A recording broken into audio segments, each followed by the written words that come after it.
नमस्कार, आप देख रहे हैं जेजेएन न्यूज। आपके साथ मैं हूं निशा उप्रेती। भारत का पहला कृषि विश्वविद्यालय गोविंद बल्लभ पंत कृषि और प्रौद्योगिकी विश्वविद्यालय जो पंतनगर में स्थित है, इस विश्वविद्यालय में 12 से 15 जनवरी तक नेशनल यूथ अवेकनिंग फेस्टिवल यानी कि युवा 2023 आयोजित होने जा रहा है, जो कि विवेकानंद स्वाध्याय मंडल द्वारा आयोजित किया जा रहा है। आपको बता दें कि युवा 2023 में मुख्य अतिथि के तौर पर डॉक्टर सुधांशु त्रिवेदी शिरकत करने वाले हैं, जो पंतनगर के पूर्व छात्र और राज्यसभा के सदस्य हैं। तो चलिए आपको भी दिखाते हैं कार्यक्रम के बारे में जेजेएन से बात करते हुए क्या बोले कॉलेज ऑफ एग्रीकल्चर के dean doctor Shivendra Kashyap.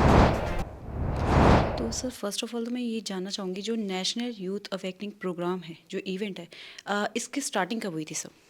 National youth awakening festival युवा करके ये कार्यक्रम पंतनगर विश्वविद्यालय में प्रारंभ हुआ 2002 से। 2002 में पहली बार ये कार्यक्रम आयोजित किया गया और इस विचार से आयोजित किया गया कि विश्वविद्यालय जो होते हैं केवल डिग्री बांटने की दुकान नहीं होते। जो विद्यार्थी यूनिवर्सिटी में आते हैं पंतनगर में हमारे पास, उन सभी विद्यार्थियों के सोच में, जीवन में परिवर्तन होना चाहिए। एक बार वो हमारे पास ग्रेजुएशन करने के लिए आ गए और 4 वर्ष अगर हमारे साथ हैं, तो हमारे साथ 4 वर्ष होने का मतलब ये हुआ कि 4 वर्ष में हम उनके साथ काम करते हुए लगातार उनकी सोच में, उनके जीवन में, उनके निर्णय लेने के तरीके में, उनके राष्ट्रीय विचारों को जगाने में, उनकी नागरिकता के भाव जगाने में कुछ तो ऐसा पहल किया जाए। तो सर, जो इस इवेंट की जो शुरुआत वो आखिर की किसने थी? इस इवेंट की शुरुआत 2002 में, मैं पंतनगर आने से पहले एक मनीषी थे, भारत रत्न नानाजी देशमुख। उनके साथ मैंने अपने जीवन के 6-7 वर्ष निकाले। उनके साथ मैंने चित्रकूट में काम किया। तो मेरे मन में उस समय में नानाजी के दृष्टिकोण को देखकर, नानाजी के प्रयासों को देखकर भाव जगता था कि किस प्रकार से युवाओं के जीवन की दिशा बदली जा सकती है, ऐसा भाव जगता था। 1997 में पंतनगर आया। उसके बाद यूनिवर्सिटी के अंदर कुछ इस प्रकार के एफर्ट करना चाहिए, ऐसे दिमाग में बात चल रही थी।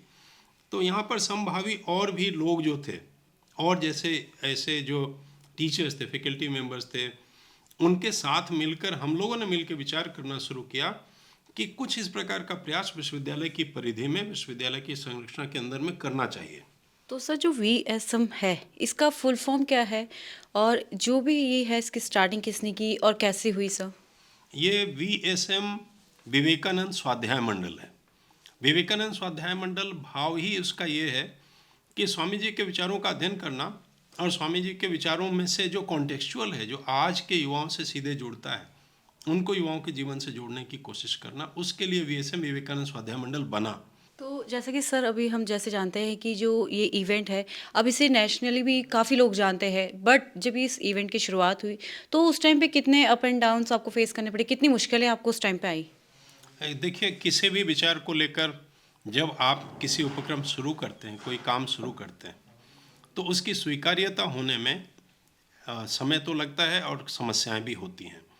सबसे बड़ी बात जो इसको शुरू करने में, इसको प्रारंभ करके आगे बढ़ाने में, जो सबसे बड़े प्रश्न जो हमारे सामने थे, वो ये था, ये एक यूनिवर्सिटी है पंतनगर। इस यूनिवर्सिटी के फ्रेमवर्क में वो चीज़ बिफिटिंग होना चाहिए, विश्वविद्यालय के मैंडेट से जुड़ना चाहिए।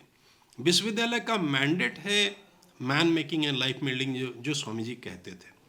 इस चीज़ को विश्वविद्यालय भी समझे और एक्सेप्ट करे कि रेगुलर करिकुलर एक्टिविटीज़, को करिकुलर, एक्स्ट्रा करिकुलर एक्टिविटीज़ और रेगुलर एकेडमिक्स के बियॉन्ड भी जो वैल्यू एजुकेशन वाला कंपोनेंट है, जो जीवन मूल्य सिखाने वाला कंपोनेंट है, वो भी यूनिवर्सिटी का मैंडेट है। जब तक योग्य नागरिक, योग्य विद्यार्थी खड़े नहीं होंगे, जो देश के संस्कार विचार से जड़ों से जुड़कर खड़े होंगे, तब तक देश कैसे खड़ा होगा। तो यूनिवर्सिटी ने धीरे धीरे इस बात को एक्सेप्ट किया। लेकिन शुरुआत के दौर में, जब शुरुआत में काम चला था प्रारंभ में, तो ऑब्वियस था, स्वाभाविक था कि बहुत सारी कठिनाइयाँ थीं। कार्यक्रमों की स्वीकार्यता को लेकर कठिनाई थी, कार्यक्रमों को आयोजित कहाँ किया जाए, इस सभागारों को लेकर भी कठिनाई थी। तो सर, जैसे कि अभी जो है युवा 2023 का जो है आगाज़ होने वाला है, तो इस टाइम पे इसमें कौन मुख्य अतिथि के रूप में जो हैं वो आने वाले हैं? हाँ, युवा 2023 में इस वर्ष के लिए ये जो इस बार जो अतिथि बुलाए हैं, जिनको निमंत्रित किया है, उसे बताने से पहले ये समझें कि जब से ये युवा कार्यक्रम चला है, बड़े बड़े मनीषी इस कार्यक्रम के साथ जुड़े हैं देश भर से। गायत्री परिवार के जो प्रमुख हैं डॉक्टर प्रणव पांड्या जी, उनके जो चिन्मय पंड्या जी, डॉक्टर चिन्मय पंड्या जी, वो इस कार्यक्रम में सहभागी हुए। विवेकानंद केंद्र कन्याकुमारी से पद्मश्री सुश्री निवेदिता दीदी, वो इस कार्यक्रम में सहभागी हुई। बड़े समाज सेवी है, देश भर के युवाओं के लिए प्रेरणा स्रोत है दत्तात्रेय होसबोले जी, डॉक्टर कृष्ण गोपाल जी इस कार्यक्रम में सहभागी हुए। इस प्रकार के बड़े मनीषी, कैलाश खेर जी 2 बार इस कार्यक्रम में सहभागी हुए और बड़ी इच्छा से, बड़ी तन्मयता से उन्होंने इस कार्यक्रम में हम सबके साथ सहभागिता की। इस बार वाले कार्यक्रम में भी इस बार के जो मनीषी हैं उनमें 5-6 मनीषी हैं जो आ रहे हैं देश भर से। इसी विश्वविद्यालय के पुरातन छात्र हैं डॉक्टर सुधांशु त्रिवेदी, जो कि इस समय राष्ट्रीय प्रवक्ता हैं भारतीय जनता पार्टी के, राज्यसभा के सदस्य भी हैं और इस विश्वविद्यालय के कॉलेज ऑफ टेक्नोलॉजी के पुरातन छात्र हैं। तो डॉक्टर सुधांशु त्रिवेदी इस कार्यक्रम में इस बार रहने के लिए आ रहे हैं, 12 तारीख को हम लोगों के बीच में होंगे। उसके अतिरिक्त अनेक मनीषी हैं, 5-7 मनीषी और हैं, भिन्न भिन्न दिशाओं से आ रहे हैं। रामकृष्ण मिशन इस कार्यक्रम में निरंतर सहभागी होता है।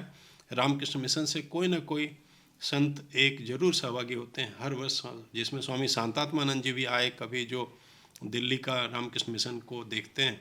इस बार रामकृष्ण मिशन की तरफ से भी संत एक यहाँ पर कार्यक्रम में सहभागी होने का। तो फिलहाल अभी के लिए हमारी इस खास रिपोर्ट में सिर्फ इतना ही। बाकी की तमाम खबरों के लिए आप बने रहिए हमारे साथ और देखते रहिए JJN न्यूज़।